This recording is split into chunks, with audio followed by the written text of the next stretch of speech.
Hello everyone, this is the Southern Hellenist. I'm back with another video. So today's video is going to be a video that I'll be doing prior to doing the From the Agora video, which is going to be about the two women that are depicted in Greek mythology as definitely being sorceresses, or if you want to use a modern word, witch, but I'll use the word sorceress because we're talking about Greek women with power. We're not talking about like witches and stuff like that. So we're going to use the word sorceress and not witch in this video. So, yeah. All right. Okay. So, hold on one second here.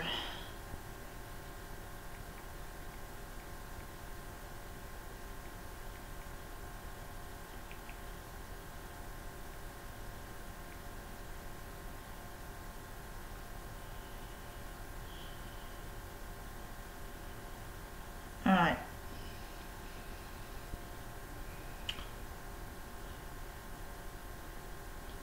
Okay. Finally got rid of it. They wanted to let me know about the encyclopedia for children. Okay. So last week I talked about nationalism in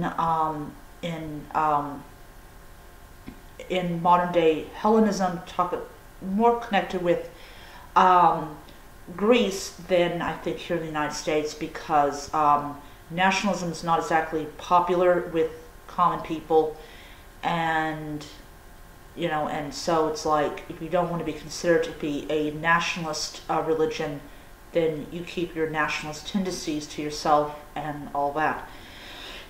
I was going to talk last week about oh, sorry about that. Last week I was going to talk about the topic of Medea and Circe, but I decided to go ahead and instead do about the martyrdom of Polyphia. I know I butchered it in the streaming video, and I'm truly sorry. Now, you guys did, of course, get the video that I did it was a video that I did on the anniversary of it.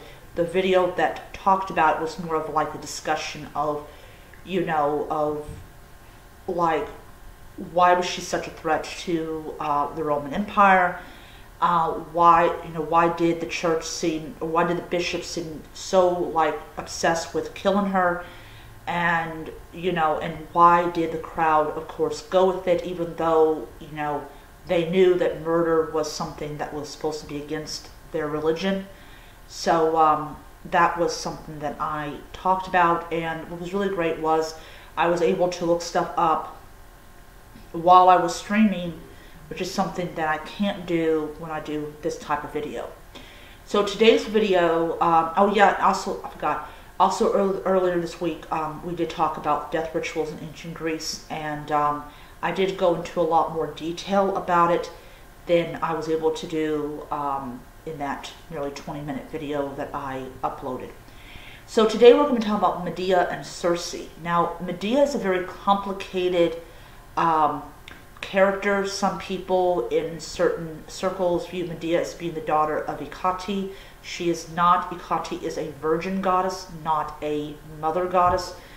So she, as far as I know of, she is always depicted as a virgin, as a youthful goddess, and of course I am actually going to do a video next week about Hecate and about, how she's viewed in some Hellenic circles, and this is based on my own personal encounter with people that this is their view of Hecate, and they will not venerate her, nor will they give her honor. But that's for next week, and I hope you'll enjoy that video. So, In this video, we're going to talk about Medea and Circe. Medea is the granddaughter of the sun god Helios. Now, there is a list of marriages between mortals and divine, and Jason and Medea's marriage is listed. She's also connected to Theseus, apparently in one mythology, I think in Euripides' play. She is the she's the, I think, the stepmother, or I know she's not the mother. As far as I know, she's not the mother of Theseus, but she's like the stepmother of Theseus. And so, so it's like, it's complicated. Medea's a very complicated character. She is, her father is the king of Crocus. And she helps Jason out to get the golden fleece, and then she marries him, and she ends up killing their children, which is seen as something that only men did. There is a lot of a lot of things about her that are very complicated. She is considered to be a priestess of the goddess Hecate, not her daughter. So this is from the Encyclopedia Britannica, which is definitely better than Wikipedia. So it says here, in Greek mythology, Medea in Greek mythology is an enchantress who helped Jason, leader of the Argonauts, to obtain the golden fleece from her father. She was of divine descent and had the gift of prophecy. She married Jason and used her magic powers and advice to help him. In one version, when they fled, they were punished by Aeetes. Jason, in conspiracy with Medea, cut her brother into pieces and threw him into the sea to delay the pursuit. The Medea of Euripides takes up the story at a later stage after Jason and Medea have fled Colchis with the fleece and has been driven out of Iolcus because of the vengeance taken by Medea on King Peleus of Iolcus, who had sent Jason to fetch the fleece. The play is set during the time that the pair lived in Corinth, when Jason deserted Medea for the daughter of the king of Corinth.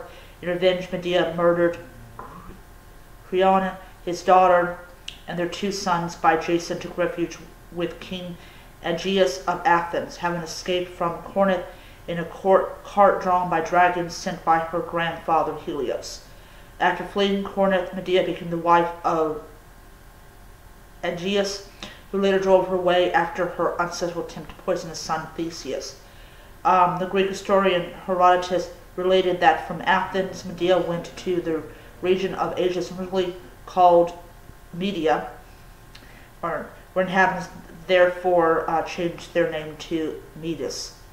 Medea also is the heroine of Synesius' Medea, a tragedy based on Euripides' drama and including a number of modern settings, including plays by the 19th century Australian dramatist Franz Krill Perez and the 20th century French playwright Jean, can't pronounce the last name.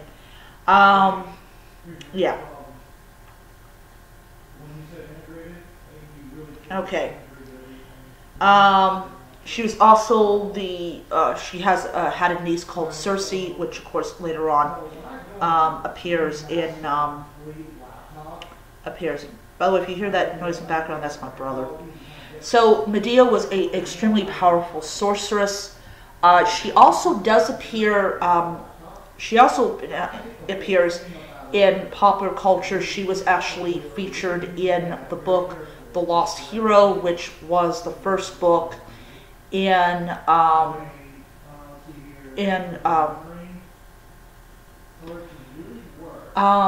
she was actually in she was a part where basically what happened was she was killed, and when Gaia opened up the doors of death, she came through and she had all these fabulous magical items and all that stuff. And I really wish my brother would stop being so loud. So anyways,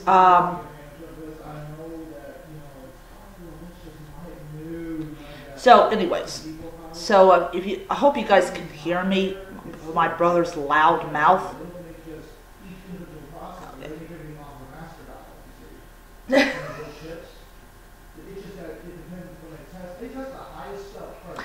God, Steven.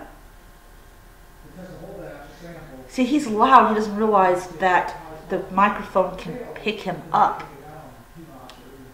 Okay, so we're going to talk about the immortal Circe. Now, Circe is as far as I know, the only appearance of Circe is the one where Odysseus is coming back from the Trojan War, and him and his men stop at her island for provisions. And what ends up happening is his men get turned into swine. So Odysseus is going to try to rescue his men, and Hermes comes with a plan called Mole. Nobody knows what Mole was, or even if it did exist. Now, it probably did exist at one time, and then it's probably extinct, because I really doubt that the writers would have written a fake herb into their mythology. But it protected him from Circe's enchantment, and of course he had relations with her. No idea if she produced any children from this relation, but you know, that was a lot of people might look at there like, oh, I thought Odysseus loved his wife. He does in fact love his wife, but it was not uncommon in ancient times for men to have relations with women that they had absolutely, like, you know, no sentimental or no like bond with, because they love their wife. But you know, these two sorceresses, these two enchantresses, Medea and Circe, they're not depicted in society, especially if you go and look at how the church depicted these people. They were not really liked by a lot of people because of who they were, women, what they could do, magic, and all that. So I'm going to be coming back tomorrow with a more detailed video because my brother's talking and I can't focus. But I will see you guys around until next time. Be blessed.